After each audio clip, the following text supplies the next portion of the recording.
Welcome to the Legendarium Green Team. I'm Jingles90, and with me today is Seeker. Hi there. And today we are discussing Book 2 in Memory, Sorrow, and Thorn, The Stone of Farewell. And I'm actually going to get us started with a question because we did ask for questions this time around. And Wombat had one that actually leads pretty well into like a spoiler-free discussion of the book. So I figure why not just start with it at the top. Sounds good to me. And that's what Wombat said. I read The Dragonbone Chair and it was good, but the pace really affected me. I ended up not reading book 2. Does this book pick up the pace and is it worth continuing? Where are you, Seek? I actually don't know the answer to this for you. I mean, I think I think it's worth continuing, but it absolutely does not pick up the pace. No, it does not. What this book reminded me of was your review of, I'm blanking on it, the first Hradani book. Yeah, War God's Own. War God's Own is the second. Oath of Swords. Oath of Swords, yes. Where you're like, they're just constantly going places and nothing's happening. It's like this entire book is people going places and maybe 3 things happening throughout the entire doorstopper of a novel. It's kind of fascinating how very little happens in this book. Because it is a very transitory novel, right? Like it is very much trying to get us from point A to point B so that we're ready for that finale, that big giant finale that's actually 2 books.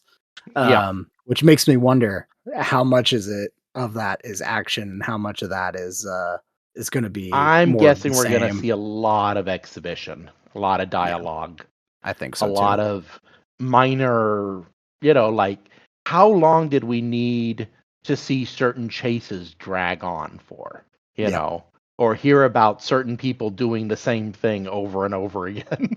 Yeah. For Tad Williams' credit, like this guy really wants us to know that these people are traveling and this is taking its time.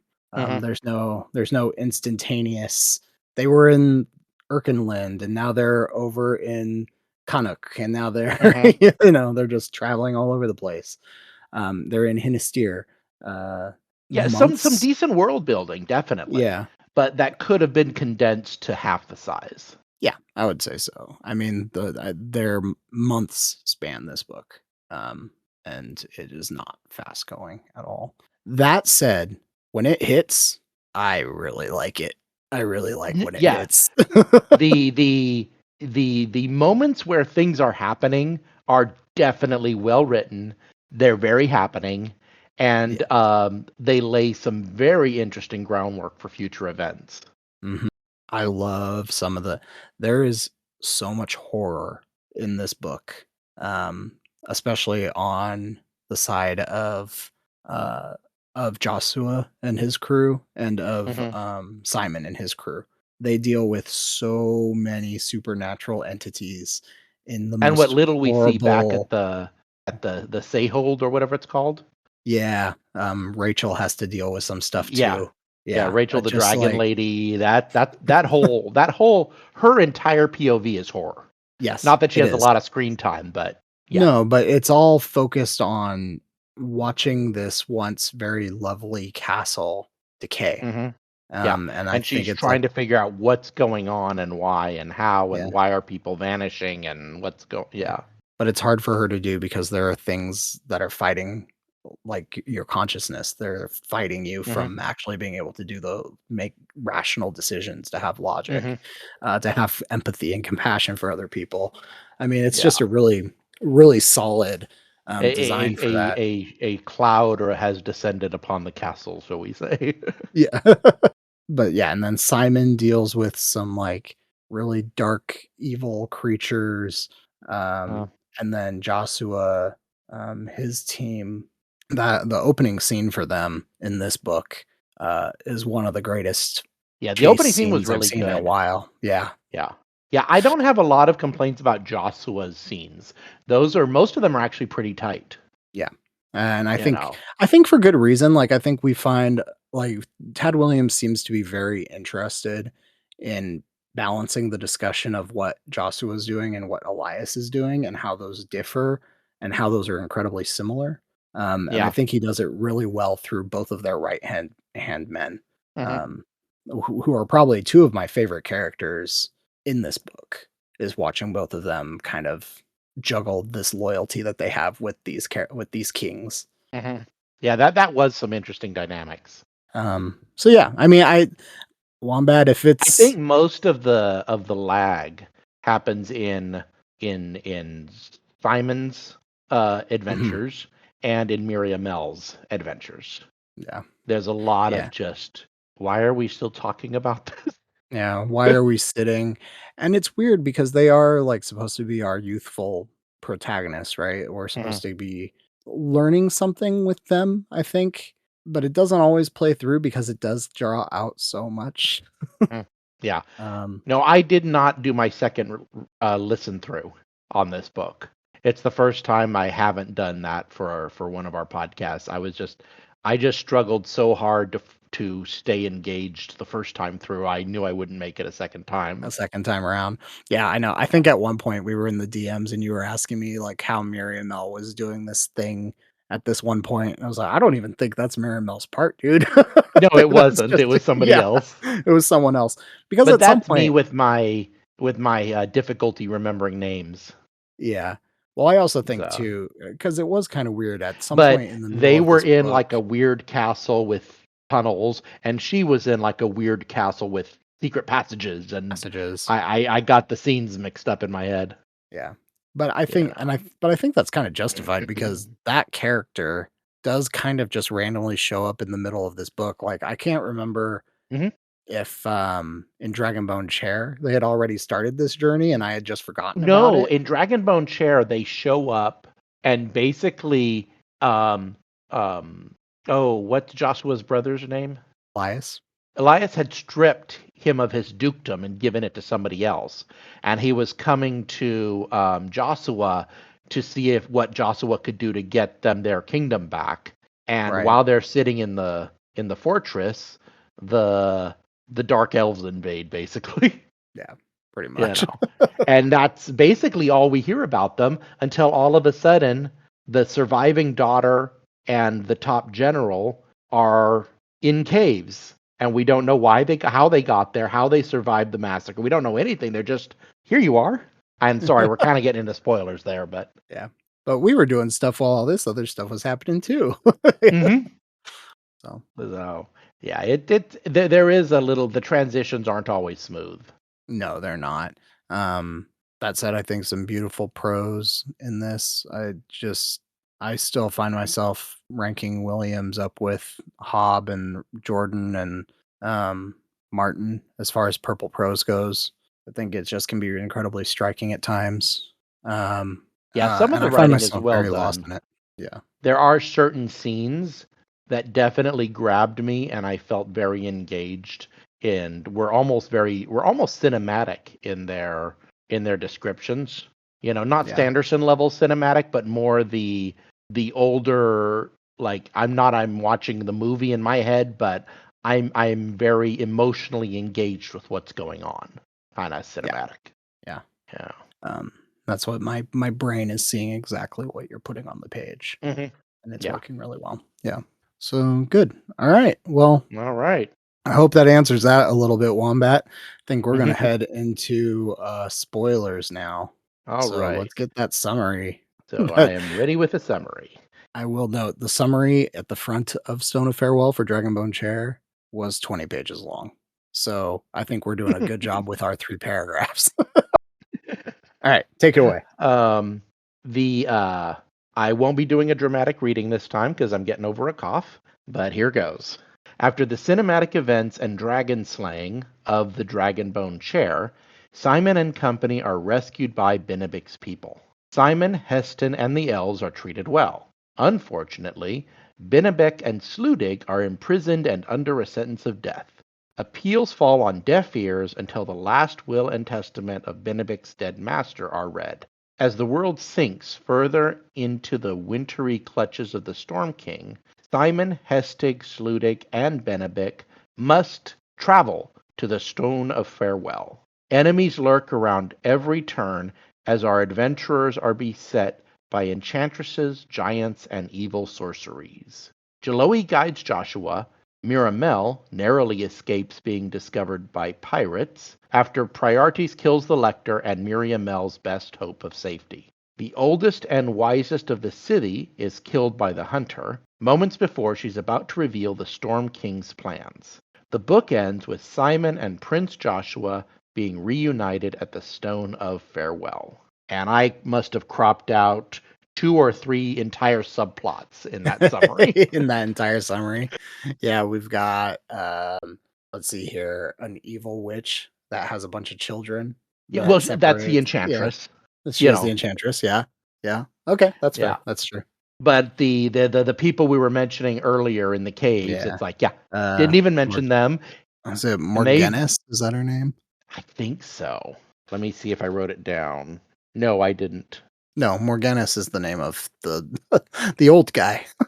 Mm. There's so many M names. Oh, I know. Let's see here. It's the Hinisteer, right? Is that's the race that they were? Megwin. Megwin, yes. Yes. Megwin. Yeah, Megwin and Duke Aelair. I don't remember his name. Yeah, Aelair. Megwin and Aelair. But Aelair. yeah, they come out of nowhere. What really, I mean, right off the bat, the entire adventure with the trolls could have been a short chapter. It really could have been. Instead, it just dragged on and on and on, and it was like, come on already. This I had a hard time getting through that opening. Yeah, this is probably the weakest part of the book for me is this is what Williams chooses to do with the Fae and having Simon be our entry point to the Fae. Mm, They because we look at the trolls and maybe I shouldn't call them Fae, but we will for this argument. Looking at the trolls and then looking at the Seethi, and both of them are kind of on these opposite spectrums of the winter and the summer. We have the trolls who are very much okay with living in rough environments. They take a lot of time. They have a very strong tradition about how their trials and how their courts are supposed to be held. And this mm. prolongs this entire situation because we have Yeah, to it just wait drags for it out just interminably. drags it out. And then but then we have at the tail end of this book, we've moved into the summer realm, and we're now with the Scythi, and they draw things out as well because they have no Uh-huh. urgency. Right. And And it's it's just just like half these of that time two. when Simon is with the city, he's just wandering around realizing he can't get out because every time he Yeah, walks far enough in a certain direction, he's back where he started. yeah. And it's And it like, does and it's just like, "Okay, I get it. I got it the first time. You can't get out. You tried getting out. We don't need to hear mhm, it 4 more times." yeah, However, this entire book goes for duality. This entire book deals with the duality of things, right? mhm, And is constantly at that discussion. Um, and so part of me, like, really, while I dislike the pacing, I understand why Tad Williams is doing it, and I find that interesting. yeah. It reminded me his Simon's time with the city reminded me of the second Aragon book when Aragon goes and lives with the elves. And he just spends forever doing nothing but lecturing the audience about vegetarianism. Yeah, right. Enough already. I got it. You don't want to eat meat. You think it's cruel. I think it's cruel. We get you. Well, that's the same with the Seethies. Like, we don't want to. We really like being in the summer. We really like being here, and we don't really want to get involved. That's why Mhm. we're here. Yeah. And then like, If the uh, outside world doesn't know we're here, it won't bother us. We just like being here, ignoring everybody and everything that will not affect us because we're protected by magic. yes, good And old if their magic. only enemy were humans, that would be true. Yeah, except for you have other Seethi. You have the Uh-huh. dark Seethi You have the Dark Norns. Court. Yeah, the Yeah, Winter who are Fae or whatever it actually is. out here looking to kill you. Um, Hmm. and I mean, we get to the end of this book where that happens. Um, Hmm. is Grimnir or not? Is Grimnir? Jaeger, Engine Jaeger, or Ingen Ingen Jaeger, Jaeger, yeah, the Ingen hunter Jaeger. dude. Yeah.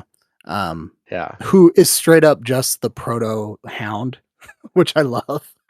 Yeah, yeah, very Yeah. much, with magical assistance, but yes. Yeah. Um, but he shows up and And his he whole inner tries to blame monologue, Joshua. Yeah. "Oh, she will reward me for this." This is It's gonna be like, great "I things will are be the happening. greatest hunter in my people's history." Yeah. Now you're dead. Although you're probably gonna come back. Knowing how this goes, you're probably gonna come back. Well, he's But already been brought back once, so who yeah, knows? so why not a second time for the finale, right? I mean, we have not established, the powers of the elf queen or whoever who brought him back the first time. The We're not even mother. really sure who she is, the mother, Yeah. yeah. Except the mother of whatever his name is, the Um, Dark Lord, Inaluki and Inaluki, his yeah. brother. Yeah. Yeah, but his brother is dead. His brother is dead. So Inaluki's the only one left. Yeah. But we never heard her story. She just kind of shows up out of nowhere. No. But I think we're going to, right? I see that in the I, I cards. I do see that as being part of the of why book 3 is 2 books long. Yeah. Yeah, we're probably going to get a whole flashback for her. Well, that's what we keep doing this talk about going into dreams and walking through dreams. Mhm. I'm like, this Simon's gonna spend some time in a dream, I think, while Oh everyone yeah. else gets Well, he situated already for other is, things. but yeah. Yeah, because that's what they were doing with him this time around is what it felt like was, "Oh, we put him in the realm that doesn't really age so that everyone else can move forward, and then we can drop Mhm. him back in." Um, but But yeah, yeah. it's rough. So But yeah, so they I did really like the scene with the enchantress witch lady. Goldie, That was well done. I mean, that was classic Hansel and Gretel freak out. yeah, we That was the definite horror. I mean, he wakes up, he can't move. She does may off screen do some weird stuff to Simon. mhm, It's not explicit, but it's highly implied. yes. No, we get a very it gets dark so fast. And Hmm. we know that she's mind controlling all these kids and she's probably doing weird things to the kids. Uh-huh. Um, because she just Well, we know wants she's like doing weird things to at least one of them. at least one of them. Yep. Yeah. She's definitely mind controlling. She's definitely mind controlling him. Um, Well, I don't know if she's mind controlling him or she's managed to somehow trauma bond him or he's just got massive Stockholm syndrome because he does things that she against her orders because he's jealous of Simon. that's true. So, you know, But it does feel there's like we're maybe seeing some minor version of whatever the mother does to Ingen Jaeger, right? it's possible. Yeah. We haven't seen we don't really know how that whole thing works, but he's definitely her thrall in some form. But he also has a mind of his own. So he has a high level of independence, you know. Well, just Yeah. like that kid had a high level of independence, but his loyalties were seriously weird. Yes. But But that yeah. whole scene and it's like sprinkle blood on the outside of the circle and then he stabs Simon getting blood on the inside, you know, allowing the Fae to enter en masse and it And does we get not turn the out red well for anyone. hand. Yeah, Uh-huh. we get the actual, demon of the Norn Yeah, coming in along and with all the creatures who come up under the ground yep, and just swarm everything. what are the diggers is what they The call them. diggers, yeah. Speaking of, at the beginning of this book when, Joshua and Yornoth are running through the forest Hmm. and no one Being can get attacked by away diggers. because the diggers just keep coming out of every shadow and it's night in Hmm. the forest, so everywhere is a shadow. Um, that was that's the type of stuff that I really love about this book is when The it gets into, interspersed like, the horror. really horror strong aspects, Yeah. yeah. Yeah, no, that definitely he writes horror well. He really does. I mean, he plays with it in different ways throughout the entire book. I mean, we Hmm. have, like, those 2 scenes, but then, like, what we were talking about earlier in the non-spoiler section with Rachel and just this, um, more atmospheric horror of a Yeah. woman who's just, I like, mean, I didn't know if she wandering was around. possessed half the time or just, Yeah, and we still don't know. Why did she feel so obsessed with finding this lock? Why is she acting so weird? And she acknowledges she's acting weird. yeah. And she says She's things and then second guesses herself afterwards, but decides to ignore it. It's like, is someone messing with her head? We don't know. Yeah, she's super aware of the fact that she's missing time, that she has Hmm. just been doing things. And then we also get hints of even darker things lurking underneath everything. Like Priorities is oh, what was his name? Inch? Mm, yeah. They gave Inch a basement, a dungeon, Uh and huh. he's using it to do some pretty awful things. Yeah. Which are only hinted at in true horror fashion. Yeah. Almost nothing happens on screen of the real worst stuff. It's just hinted at. We see shadows and hear screams, and that's about it. Metaphorically Yeah. speaking, of And course. it's like I really don't need to see anything else. This is doing it. This is Mhm. doing the trick for me. Well, it's like Um somebody once said about Jaws. yeah. The shark breaking was the best thing that could have happened for that movie. Yeah. You know, Got to get the fact creative that with you it now. didn't see the shark was what made it a classic. Yeah. Hmm. The imagination can work wonders if you just Oh let it, yeah. right? Yeah, So, I mean, and every horror aficionado knows that um, the best movies is when you don't see the monster. I absolutely. mean, look at The Quiet Place, the Yep. first one. You don't see the monsters. Yeah. And then as you see them more often, it becomes less horror and more action movie. Mhm. Absolutely does. The same with Alien.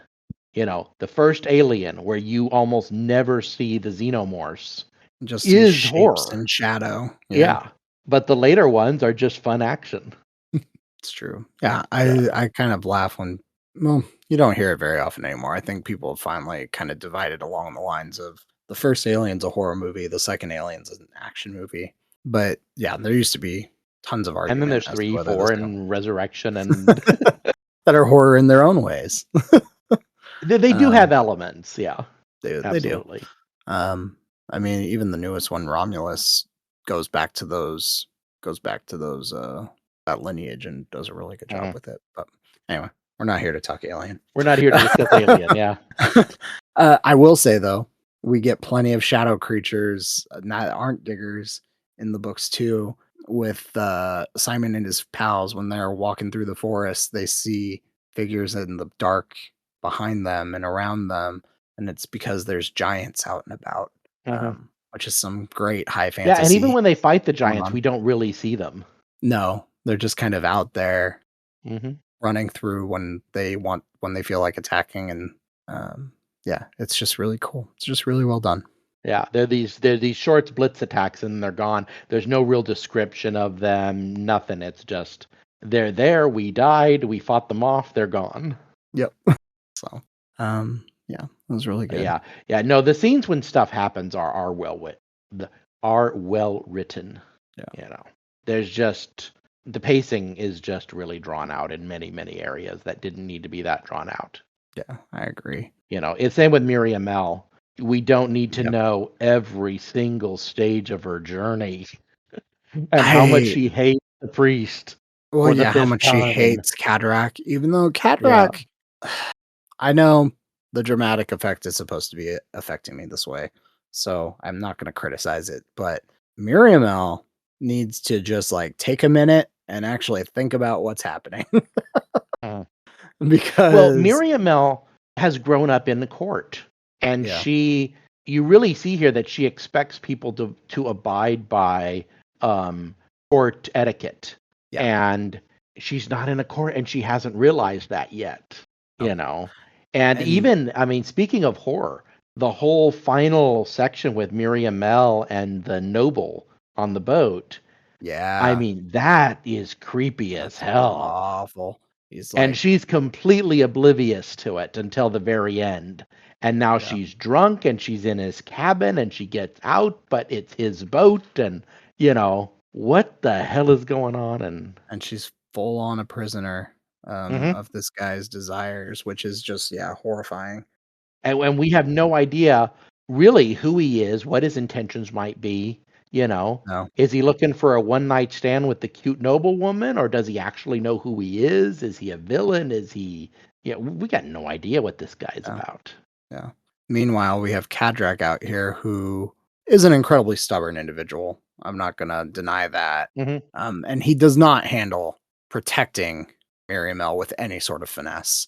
No, let's Um, protect her by bashing over the head with a over the head tome. because she's not listening to me. Yeah. Uh-huh. Um, not the smoothest choice, Cadrak. We'll just put that out No. there. And what's Um, so ironic is if they had just stayed in the office, they would have been safe. no, I think they would have been dead. He never priorities never went into that office. He went Oh, straight that's true. to the Pope's bedchamber and Yeah. left. That's Yeah, it. I guess. I don't know. I feel like, I mean, they well, might have actually, gotten caught up in the aftermath, but yeah. they would priorities would not have even known they were there. I think actually at that point, Miriamel would have been with Isgrimnir, which would have been good. Yeah, it might have even Um, saved Grimnir's life. yeah. Yeah. So, um, but yeah, it is kind of unfortunate that that's the way that that story is playing out. I'm Mhm. going back to Yeah. duality of And then things and again, then though. and then what's his name? The priest dude she's with decided the best thing to do is hide in a boat. Yes. It's like, But got so piss poor drunk and fell asleep that he didn't uh-huh. realize the boat was actually leaving. Yeah, and she of course Oh, was man. suffering from a traumatic head wound. Mhm, mhm, mhm. It was like, oh Lord. She's clearly concussed. Um, yeah, it's just a very rough situation for them. Hmm. And just never really getting any better. I mean, that's one of the kind of going back to the duality of things. We have Miriamel and Simon who are both very much dealing with kind of these more shadow play than maybe the others Hmm. are, Yeah. and just getting caught up in all of these terrible unfortunate situations because they have no real guidance into what they're doing. I do appreciate that Simon has basically grown up in this book. He's no longer a Basically, petulant ADD child. it took him a minute though. He was a little Yeah, oh yeah, petulant. it did. It Yeah. did. But he's taking life seriously. He's not mad at everybody for not telling him everything he wants to know the moment he wants to know it. He's realizing the world is complicated. You know, there's all kinds of nuance that he's starting to appreciate in the world. So that I do really appreciate. I think it's pretty good. So okay, so we've talked about Miriamel and Mhm. Simon. We've got Joshua's story. So Joshua is I agree with you. I think this is probably the tightest of the stories throughout this series so far. Mostly probably because I really just enjoy Diornoff. I think he's actually like a really cool character. Yeah, Um, and really the way he takes Joshua to account and snaps him out of his self-pity. yeah, It's like you can't just keep mulling over the same old, regrets and stuff. You have to take charge. you have to move forward Hmm. because you are a person worth following. I think that's kind of the one of the things that I really like about this particular story is we get this kind of interspersed with going to back to Elias and the Hayholt and seeing what's Grimwolf? I think that's his name. His right hand man Yes, I think dealing so. with dealing with Elias in a kind of similar way, where he's starting to understand that Priorities and Elias as a team is not a good thing, but still trying to remain loyal to his friend, Right. and just kind of slowly watching him um, fail at Well, turning Elias it's back. speaking of the Hound, it's very much a Hound and who was it was his brother he was loyal to, right? The mountain, yeah, The Mountain? or No. Or was it Jamie? I'm trying to remember who oh the oh, Hound you was mean who he excessively was? loyal to. He was with Joffrey. Oh, Joffrey, yeah. Yeah, Yeah, and he was just, blindly loyal until he finally, broke. It yeah. was just one step too far. And that's what you really see here is that dynamic of, you know, real complete like deep-seated loyalty being stripped away by the actions of the person he's loyal to. And noticing that he needs to get out way too late. Hmm. Oh, yeah, absolutely. I mean, that scene where he And well, chooses he never to even decides he needs to get out. He becomes convinced that he needs to rescue him from priorities, you well, know? and so the night that he gets burned in the Mhm. face, he was gonna go out to do something for Elias and was thinking he might just not come back. Right. But then he saw Yeah. priorities starting to kick this other guy, and got involved, Mhm. which is why he ended up being, And ended up burned. blinded. Yeah. Yeah. Which that's the end of him, maybe. Maybe. I think we still have a little bit out of him. I Yeah, think now I now think that the he's fact that he stuck was there. only blinded and not killed Yeah.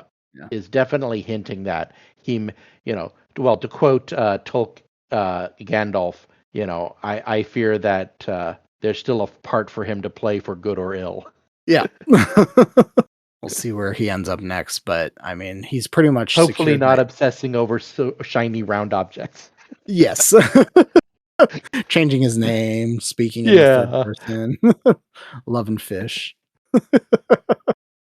I do wanna see where he ends up, though, because at that point, Elias is still his friend, but he now knows that it's not a totally loyal friend in his eyes. No. He Yeah. can't No, he distinguish knows that that difference. Elias is no longer loyal to him, but Yeah, he still feels loyalty towards Elias. And yeah, he part of him thinks that if he can just rescue him from priorities, which he's beginning to realize he may not be able to, yeah, maybe his friend will come back.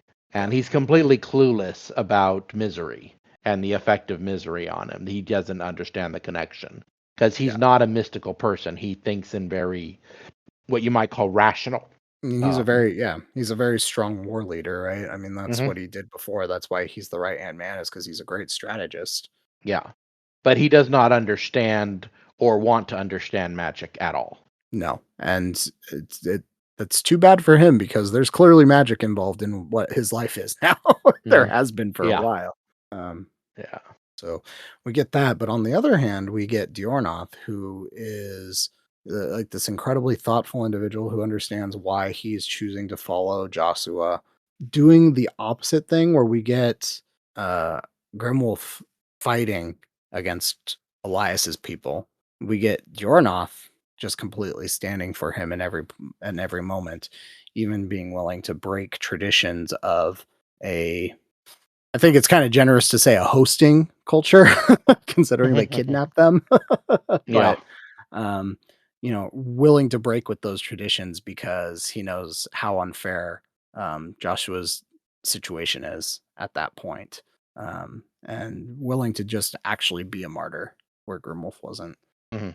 Yeah, Um, it's some very interesting leadership dynamics going on in this book. yeah. I think they're probably 2 of the more charismatic leaders that I've seen in a book recently, Mhm. both for totally different reasons, but Joshua being kinda like this ideal king who's refusing the throne, and also being a little bit of a Simon, like being a little bit of a downer at times. Yeah.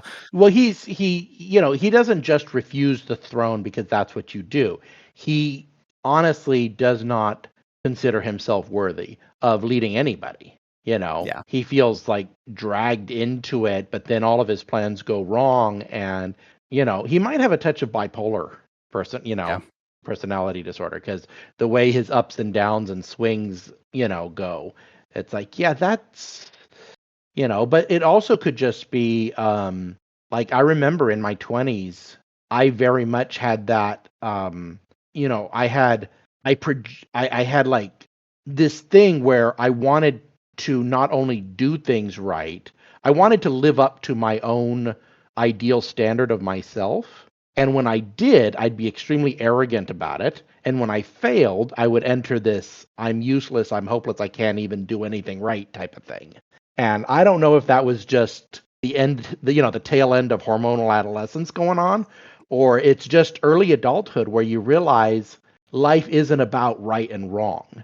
It's about right, doing your best with what you have, and right. that's something that took me a long time to learn. And maybe that's just what he's going through, you know. Maybe he's just in a far more traumatic situation than I ever found myself in. And he's dealing with the fecal storm. as best he can. as best he can. I mean, yeah, he is definitely thrown into this. If you were to tell me that my father was gonna die, and we already knew that my brother was gonna inherit the kingdom, and I Mhm. was fine with that, I would not expect to be in this particular situation. No, Like no, and he's not. like, It watch obviously it. catches Yeah. him completely off guard. Yeah. You know, And it's he's just like, totally shocked and confused by what's going on. yeah. Because this is not the situation he has to be in. This is the one that just was put upon him. Mm, And from all accounts, Prester John was like really dang good king. So that's also a lot to live up to. mhm. Yeah, and they obviously don't come from one of these cultures. Well, in the world of fantasy, it would be like the the people who come from across the sea in the Wheel of Time, the Oh, the Shanshan. Shanchan? Yeah, Yeah. where, killing off your siblings and close relatives because they're competition for the throne, and whoever survives is the next king. That's obviously not a thing in his culture. It's No. like Prester John was the king. He appointed his son so and so to be king, and that's just it. And when he's even confused, Joshua is even confused by the fact that his brother is jealous of him or thinks that he might be jealous of his brother for being king. He's like, no, you got your throne. That's what dad wanted. What are you talking Yeah. about? What do This you isn't a want? thing. I've got my dukedom over there. Why would I want your Yeah. throne? I'm gonna go back to my keep. I'm going to you know, be with my I guess mistress at this point. But we're just gonna do our thing. We're just gonna relax and chill and be good leaders to our people. Oh, speaking of mistress, what did you think of when they meet up with the horse peoples? I really like the horse people.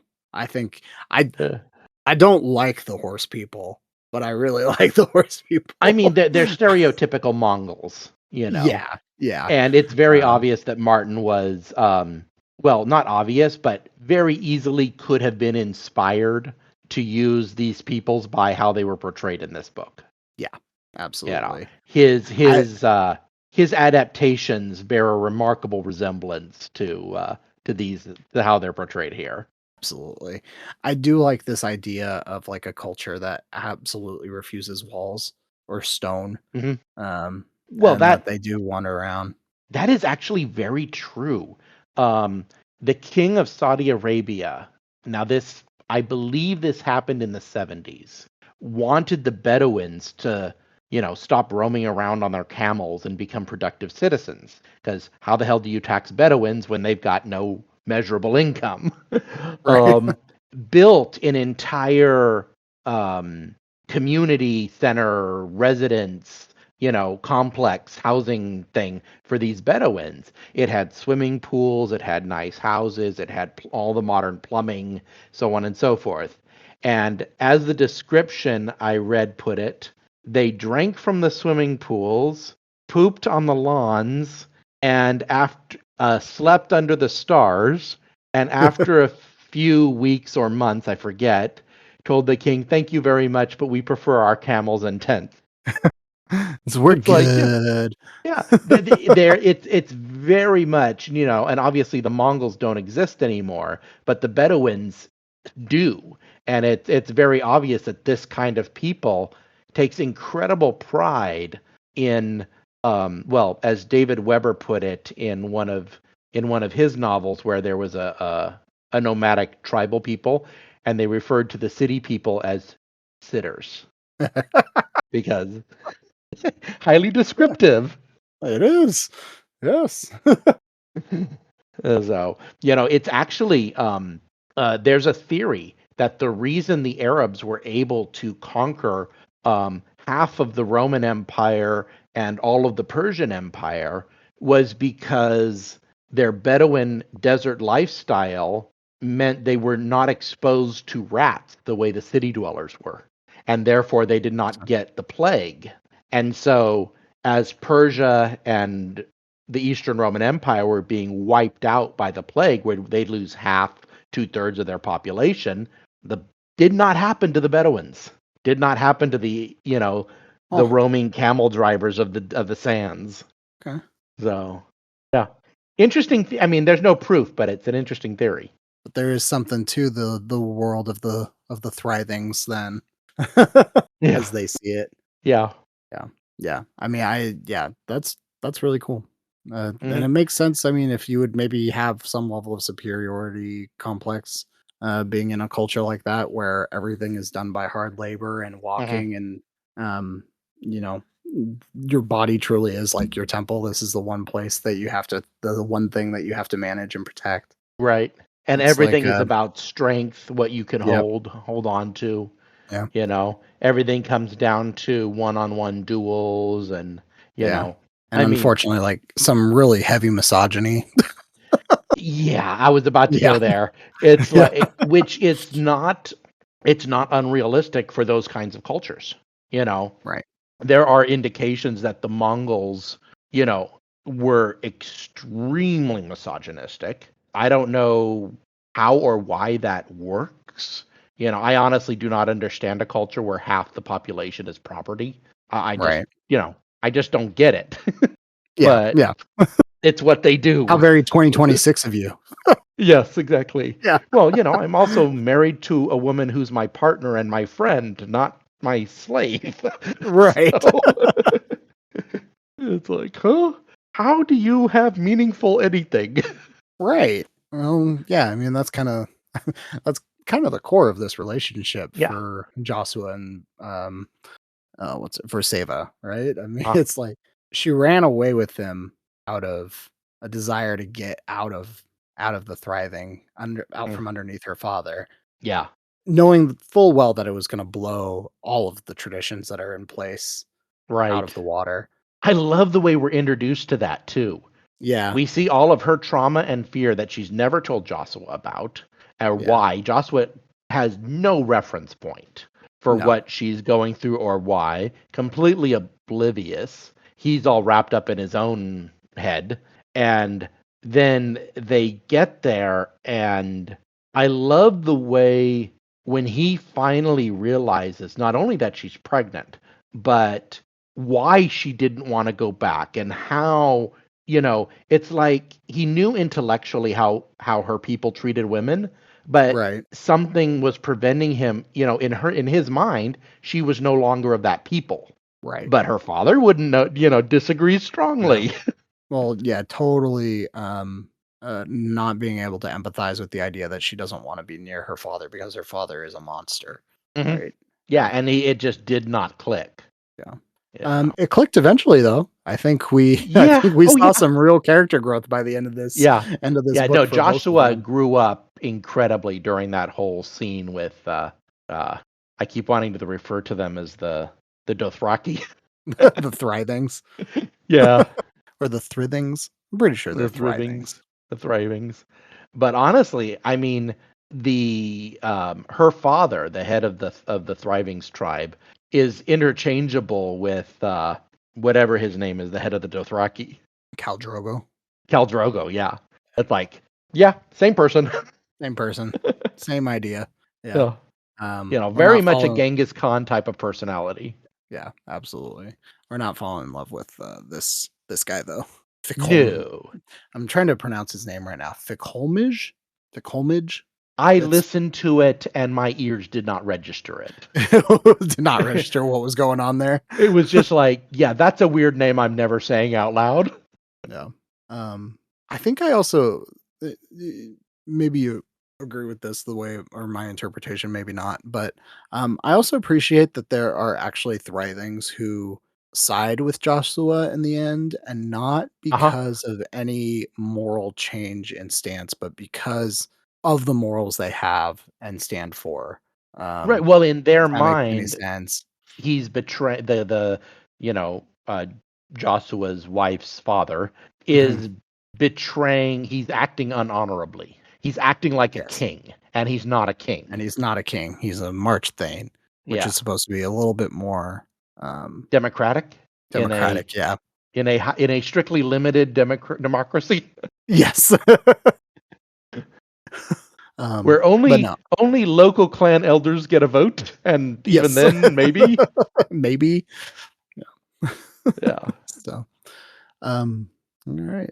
So I think we've covered most of the main storylines at this point. We're approaching an Yeah, the hour. only one we haven't really talked about is what the hell is with the people under the mountain that she finds, Yeah. The and people that the talking shiny rock, and yeah. what the The and was that Seethy that aren't Seethy.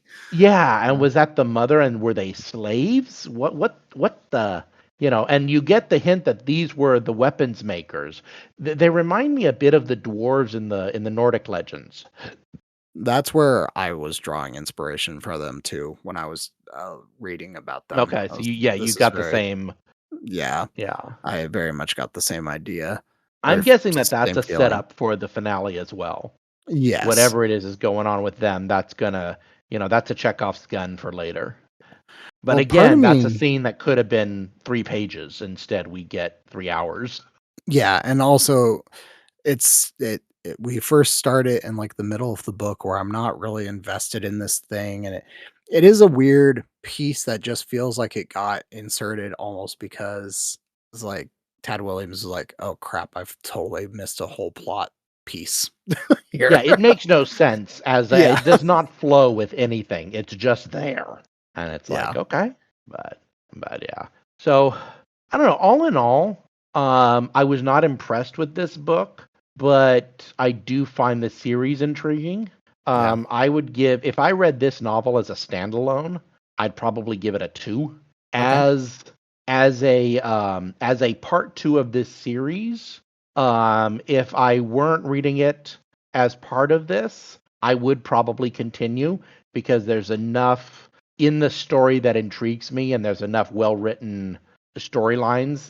It's for me so far, I would classify this trilogy as a one-time enjoyable read through. Yeah. Um my Goodreads rating for my when I rate this personally, I would probably rate it at like a low 3. Okay. Maybe like a 2.95 or a 2.75. Staying You well know, within the bounds of 50% it's approval. not. Yeah, it's very much a middle book. It's very much a transitional book that has been dragged on a little too long. Yeah. If he could have It cut it in half, I'd have given it a 4. okay. Okay. Because I'm all the events where things happen are really great. yeah. I'm not I see where you're coming from. I am just not always I'm not gonna necessarily knock a thing for being too long, especially if there's a lot of like, I don't know, like artistic merit to what's happening. And I do agree there is like Yeah. there's a lot of space in Well, here see, I can that could be filled. appreciate that there is artistic merit in it. It Yeah, just didn't connect with me. that's It's fair. like And that's looking at a totally fair too. painting that, the guy beside you is like, this is so, has a massive emotional reaction to. And I'm sitting there going, okay. But I I'll can say see how people would love this book, but it just doesn't connect with me, yeah. you know. I think I'm that guy standing next to you because 'cause I'm like, Mhm. this is a 4-star book for me all the way. Okay. Yeah, I think I think what's happening here is the opposite of what happened in our Ferdani series, yeah. where that connects with me on an emotional level and it didn't for you. No. And this one, we're having the flip conversation. Yeah. Yeah. Yeah, I think we are because I mean, I totally see that's where the 1 star is disappearing, right? Is there is, like, too much space at times. Mhm. Um, but man, there are passages in this that I just absolutely love, and Mm. I don't know, there's also something to the fantasy of this that just really resonates with me overall. Um, I really, really appreciate the use of the fae in this. Mm. I appreciate the mystery of it all, that we're not just getting fed a ton of exposition and Mhm. information that is not totally necessary yet. Um, Right. but No, we're every just single piece. wandering around fields swatting at dragonflies. Yeah. Yeah, exactly. We're just maybe taking too much of the travel time. Um, or long discussions about why is it every time we go this direction we get arrows shot at us. yes. It's like you could have said that in one small paragraph. You didn't have to repeat it 3 times. You could have gotten there, yeah. Um, but uh, how do I put besides the gaps, none of it Mm, seems aimless. Like even in the taking the time to get to the thing, I mhm, understand that we're going to get to the thing in some fashion. mm. Like that's kind of like the last thing I want to mention. Like we get to the Yeah. Stone of Farewell at the very end of this book, and we have no idea what they're gonna do there. Yeah. It's just And what the we hell got is with there. this stone of farewell? It's a flat rock on top of a mesa. Yeah. It's We have a no idea why it's important. no. We have Other than hints, that, when right? it rains badly, it's surrounded by a moat of It's flowing surrounded by water. a moat of water. We also know we do know that the Seethi and the Norn did something there that separated them, Mhm. right? We understand that from the language because the Stone Yeah. of Farewell, we're told a couple It's a place times, of is power. not it's a place of power. The name Stone of Farewell is Erkenlander translation. It's not totally accurate. It's like the place where everyone left is Right. what it's really translating Yeah, to. which is something we do find out at the beginning with the gnomes Yeah. or the Oh, trolls, sorry. yeah. Yeah. So, um, oh, we also didn't really talk about Jaloe, but that's okay. I don't think we really need to. She's a cool witch Nah. lady. Enjoy the Baba Yaga while she's out Yeah, there. yeah. She Yeah. shows up, she rescues them, but she's very much a background character. She doesn't really Yeah. her She's connective tissue. yeah, yeah. And she's great. And what she does, and I love her dialogues and conversations. But she's not a very interesting character. She's just fun to read. Yeah. She very much fits our she very much fits our wise old person, right? Like I mean, Yes. she's our Yoda, she's our Gandalf. She shows up, Hmm. she does things, she knows things. She doesn't always tell you the things. I like Yeah. that we don't really know what kind of bird she is yet. Well, she's We've an only owl, isn't she? I don't think so. I don't think it's ever made particularly clear because no one ever actually Well, sees it's her not made transform. explicit, Yeah. but we have when we first meet her, Simon sees an owl fly into her house. Yeah. So that's the most we get about that she's an owl. Oh, And and I everyone think when else. they're escaping, an owl distracts the soldier, the sentry post. Oh, yep, you're right. You're right. So we do not see her transform. It's not explicit, but it's highly suggestive. That's true. So, yeah, so I guess we do know she's an owl, but, yeah. I mean, But that's also she one of is the what she things that's is. great about this book is it does not spoon feed you the answers. It absolutely does not, and it asks you to pay attention 'cause Hmm. after over what we've read 1,600 pages at this point, you might have Yeah, heard we have something no clue mentioned what's going once. on, or we still don't Yeah. know why the swords are important or what they do, or No. why Thorn is too heavy to lift when Simon is in danger. Yeah, we have no You know. information about Thorn other than it Mhm. was well, we know that it was a sword made for the knight, but yeah, we have no idea why it's doing the things it does. We don't really know why Sorrow does what it does, if it's even malevolent. It might be like, it clearly has some dark aspects to it, right? Yeah. I But, mean, I've been if thinking of it as a kind of gateway key, but yeah, that may be completely wrong. yeah. I mean, You know. it is somehow a way to talk to the mother, right? And apparently, sorrow is going to be extremely important in solving the crisis. Right. We need all 3. Memory and Thorn do not defeat sorrow. Memory, sorrow, and Thorn together solve the problem. It's like, Right. wait, what? How does this work? Yeah. You know? Oh, and, like, are these swords emblematic of 3 different species of the Norn, of the Seathi, and of man? Like, what are we maybe not? Hmm. I don't know. It's hard to say. Yeah. There's I mean, plenty of and mystery even left. our previous prediction that Simon would do we say you said Simon would become king? Yep. We are no closer to having a clue No. on that one. It's Not at like all. maybe, but if there is, I don't see the pathway yet. Yeah. Yeah. Other than Simon is obviously some form of chosen one. He's definitely the hero of this hero's journey. He is the But marked one. Yeah. yeah, but marked for what? We got no clue. No There idea. is no story laid out in front of him. It's just okay, you're going here, now you're going there, and I mean, Simon thinks this whole time that his job is to bring Thorn to Joshua, Right. and we don't even know if Thorn will accept Joshua yet. No, because we've barely seen him fight with it at all. Well, he hasn't even picked it up yet. I mean, we've seen Simon try to fight with it, and sometimes it kills dragons, and sometimes it's a dumbbell. It's like, and then will it choose will it choose Joshua? We don't know the criteria, So yeah, it's very cryptic. With most magical weapons that can choose their master, we know from the beginning what the criteria is. With Thorn, we got no clue. No, we just have a guy who pulled it during a fight with a dragon. Mm-hmm. That seemed okay. And tried to use it to defeat giants and couldn't, but then used it very successfully to defeat the crazy witch lady. Yeah. So there's no rhyme or reason to this thing. No. Okay, speaking of magical objects, the white arrow, Benedict buried it when they lost Simon. Do you think we're going to see the white arrow ever again? Yes. Yeah. Yeah. I think I don't know how, but I think we're going to have to come across it again at some point. Yeah. Yeah, no, it has not.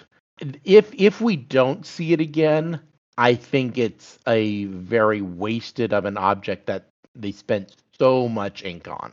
Yeah. If all it was a reason why the elves don't kill them, we would not have needed to know.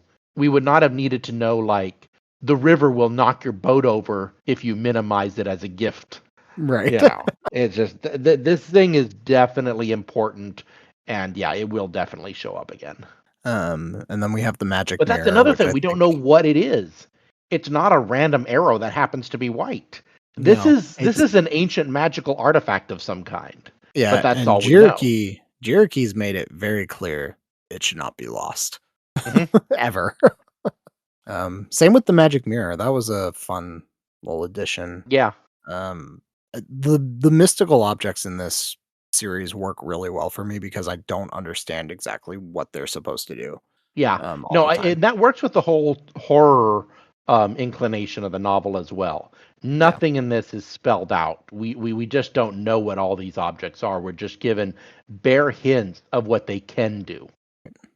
And that is really effective, I think, and it's gonna pay off. I got to imagine it pays off in the next book. Well, yeah, we would hope so. We would hope so. Yeah. We would hope so. It'll be interesting if we get to the end to see if any of these magical objects don't play a pivotal role. Yeah. I mean, I guess there is a sequel trilogy for whatever it's worth. That is actually our last question to answer from the crowd, from the Discord. It's from Murph. Did you know Williams wrote a second, more recent series in the same world? And anyone to read that or plan to? I have not read it yet. I will see how this lands. I'm thinking I might. I really like Tad Williams' writing. But I have done no research on what that is because I do not want to spoil this for myself at this point. Yeah, not when we're in the middle of a first-time read-through. You don't want to get lost in the spoilers of the second. Do we know if it's a sequel or a prequel though? I have no idea. Okay. I think it says one of the titles is The Last King of Ostenard. I do know that. So yeah, that doesn't help much. That sounds that could be Prester John for all I know at this point. Yeah. So it could be either. So yeah. So all right. Is there anything else that we have not covered yet? There's tons of other topics I think I want to. Maybe we can get into this a little bit with the next book. But Simon's loss of faith. Oh yeah. And his outburst with Sludig. Mm-hmm. I think there's a lot to unwrap there, but I kind of want to see what the next book offers in answer to that. Yeah, why was that outburst necessary? That'll be interesting to see.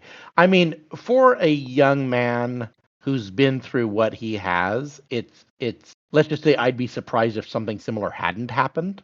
Right. But it was obviously delivered to us on a platter. So it'll be interesting to see what's made of that. Absolutely. Well, you got anything else? I don't. All right. Well, then that is it. Okay, last question. Are we splitting the last book in two? Let's read the first half and take it from there. All right, cool. Well, that's perfect. wait to hear our titles to see what we're doing next, folks. You'll see it. You'll see it on the YouTubes. You'll see it on the podcast. Um, there will be a part 1 or a part 2 or nothing attached to those. So, Yep, all we'll right. either do 1 or 2 more episodes on this trilogy. Yep. We're gonna cash in like Harry Potter and Twilight. That's what we're doing. And Hunger Games. Yeah. I am so Well, glad that phase of movie making is over. same. That was a rough go for a while. I was like, these books have never justified this length of focus. But Mhm. anyway. Anyway, thank you for joining me, Seek. We've had a great conversation. I'm looking forward to more. And we'll see you around for the next one. Yeah, see you Adios. next time. Bye. That concludes our episode. Please like and subscribe. Leave us a comment on YouTube. Give us 5 stars and drop us a review on Spotify, iTunes, or any podcast app that allows reviews. You can find us on the Legendarium Discord. The invite link is on legendarium.com and in the show notes. Green Team of the Legendarium can be found on YouTube, Spotify, iTunes, and wherever great podcasts are heard. Thanks to Professor Craig for loaning us a little corner of your media empire. Shout out to Horizon Brave for starting it all. Music is Galactic Damages by Jingle Punks.